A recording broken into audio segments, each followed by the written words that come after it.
saya cerita dulu masalah kebangkrutan. Saya bangkit itu di usia 17 tahun saya menikah, terus saya punya realita hidup itu ada di diary saya. Itu saya usia 18 saya harus begini, usia 19 seperti ini. Jadi saya terprogram rapi seperti itu, Pak. Tapi alhamdulillah singkat ceritanya itu di 2002 saya pernah mempunyai omset di usia masih 23 tahun itu sudah 800 juta. Nah, alhamdulillah Allah itu ternyata menguji saya di tahun 2003 itu kita mengalami kebakaran sehingga masalah itu datang karena human error kan, berarti bukan karena kesalahan di manajemen seperti itu. Dan singkat ceritanya lagi dengan saya jatuh di 2003 itu saya mempunyai hutang itu 800 juta kan, impossible seorang saya itu bisa membayar hutang senilai 800 juta. Singkat ceritanya lagi, karena saya dulu buka toko, kios dan seperti ruko seperti itu Pak, ada 3 seperti itu. Saya pindah karena saya sudah tidak bisa melanjutkan di situ. Di Kebumen saya ikut suami saya pindah, tapi tidak bukan ikut ke mertua atau seperti apa, tapi kita kontrak Pak seperti itu. Nah di situ kita juga mempunyai target. Kalau dulu saya itu sukses, kalau sudah sukses saya bisa berbagi ke teman-teman penyandang cacat. Tapi setelah di Kebumen, image saya itu saya rubah Pak. Saya akan sosial dulu baru bisnis. Jadi niatnya itu bukan bisnis dulu, tapi saya sosial. Singkat ceritanya juga, karena di Kebumen itu beda dengan Kabupaten Semarang, itu saya mempunyai program usaha saya itu bukan seperti sistem kayak perusahaan, tapi sistemnya pemberdayaan masyarakat. Jadi mereka bikin kerajinan di rumah masing-masing, saya yang masarkan.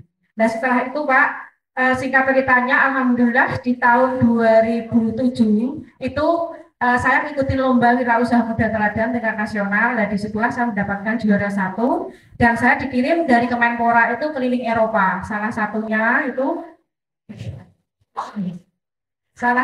itu saya ada di negara Australia, Melbourne. Kebetulan saya dikontrak dengan buyer itu senilai miliaran seperti itu. Dan alhamdulillah kan singkat ceritanya 800 juta itu yang saya sampaikan ke yang ngasih hutang ke saya bilang 5 tahun, ternyata 6 bulan itu selesai seperti itu. Nah, ini Pak, seiring berjalannya waktu yang namanya saya sukses ya, di tahun 2007 mendapatkan penghargaan dan banyak TV yang kenal, dan akhirnya kita dikontrak berbagai TV seperti itu, kayak acara Ki Candy di Metro TV, dan sampai sekarang saya masih di Metro TV di Juragan Zaman Now ya. Nah disitulah Pak, kita karena mungkin public figure ya, dan ternyata gini Pak, ada sebuah komunitas di mana komunitas itu mengatasnamakan anti riba. Ini oknum, bukan komunitasnya yang saya ceritakan.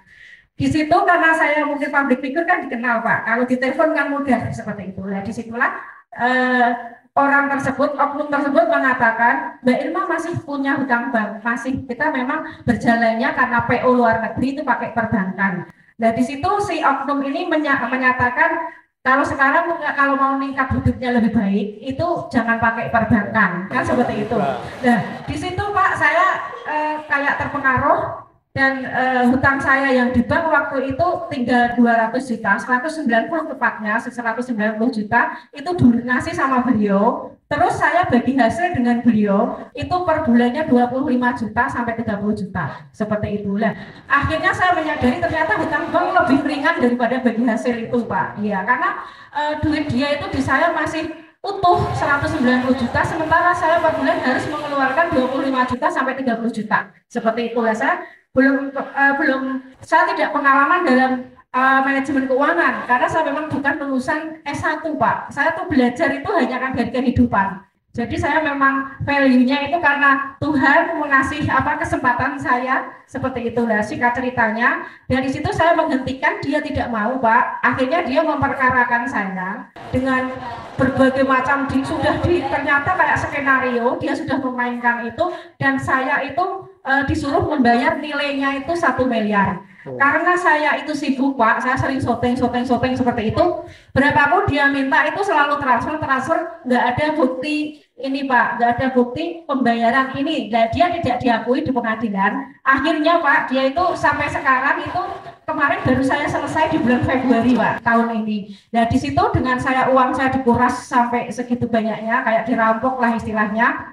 Saya tuh di bisnis itu bukan bangkrut, bukan, karena saya nggak mau, saya orangnya semangat seperti itu Pak. Begitu jatuh bangun seperti itu lah. Disitulah saya ini Pak, apa yang 1 miliar sudah saya bayar, otomatis kan saya ini untuk kegantian gitu Pak dalam bisnisnya. Saya berusaha percaya deh, pokoknya apa yang ada bayar dari luar negeri yang bisa ya saya atasi, kalau nggak bisa saya nggak terima order-order itu gitu. Padahal Pak yang saya lakukan itu sudah, saya kan sebagian keuntungan selama saya berbisnis itu 20% keuntungan untuk teman-teman penyandang disabilitas Pak. Saya kadang berpikir gini, kurang apa sih ya saya, padahal untuk berbagi sudah, untuk sampai anaknya disabilitas itu di tempat saya itu saya sekolahkan gratis Pak, sampai seperti itu. Tapi memang benar Pak, saya masih ada sifat yang jelek, misalnya kalau saya membantu seseorang dan dia itu nggak berterima kasih, atau dia itu apa ya Pak, menurut saya itu nggak bagus dengan saya gitu, saya ada rasa udah ditolong kok ya, nggak ada matur suwunnya atau terima kasihnya. Ya seperti itulah Pak. Dan ya alhamdulillah sih masih sampai sekarang sih belum saya belum sampai jatuh ini, karena memang saya saya percaya gini Pak, kalau saya suka berbagi, saya suka membantu, itu insya Allah Tuhan juga akan membantu saya gitu Pak. Hanya prinsip saya itu. Tapi kayaknya Pak, pertahanan saya ini hampir saya sebenarnya capek, tapi kan tidak menyerah solusinya seperti itu. Dan makanya saya ketemu Bu Wahyu ini, wah ini kayaknya suatu obat, nggak tahu lah nanti seperti apa. Yang jelas saya seperti itu Pak. Oke, ya, terima kasih. Pertama gini ya, jadi tadi masih ada pemikiran yang salah ketika pasalnya Kobong tadi terbakar. Tadi perkataan apa? Diuji Tuhan itu kan? Tuhan tidak pernah menguji umatnya.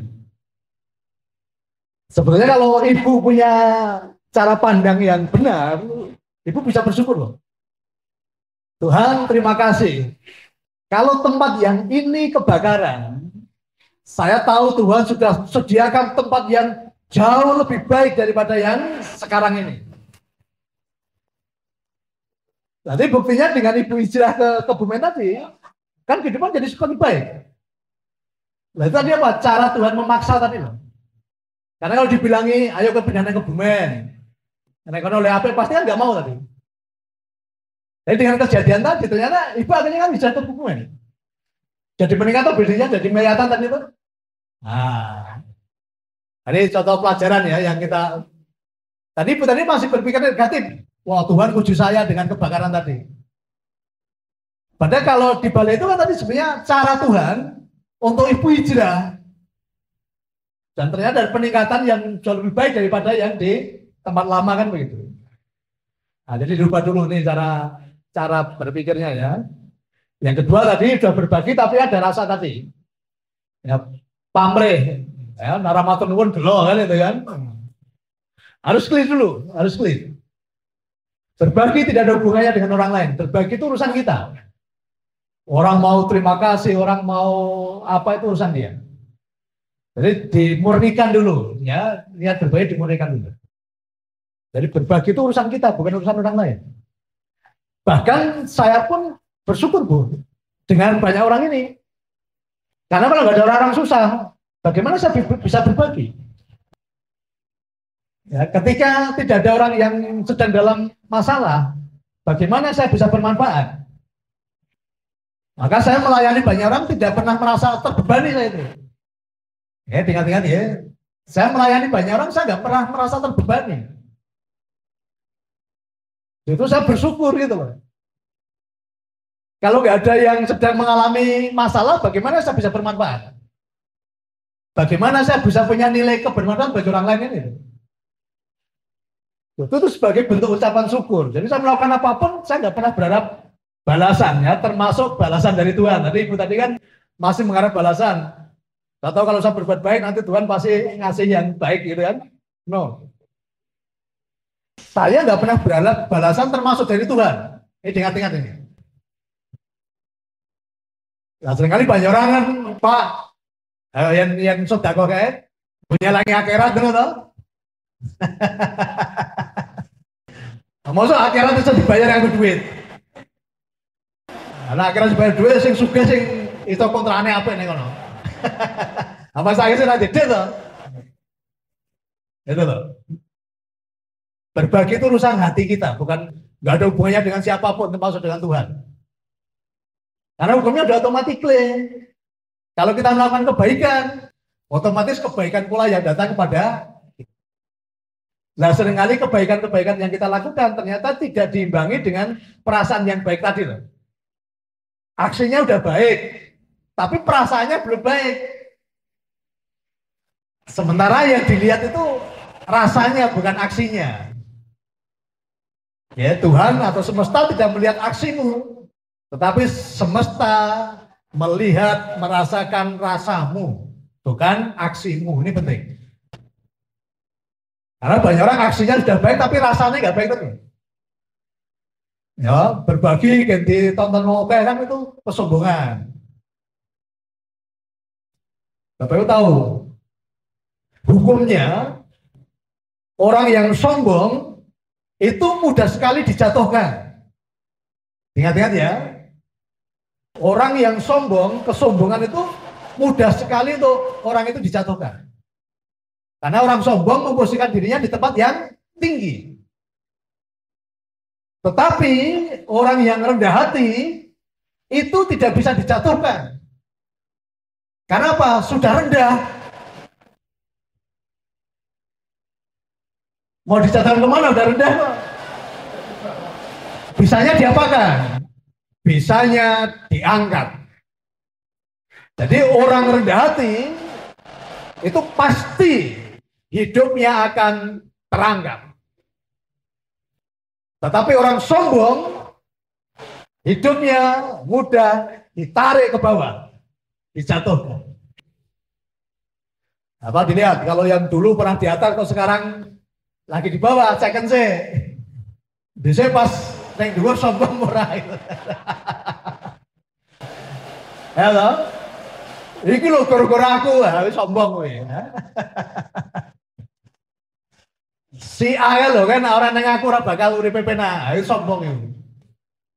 Ayo sombong ngono ora, Bang. Kae lo nek tak tulungi lo, ora. Ayo sombong ora, Bang.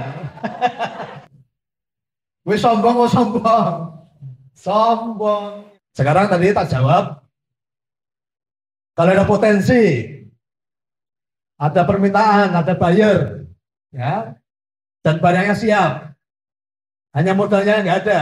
Hari ini saya jawab, saya yang modali.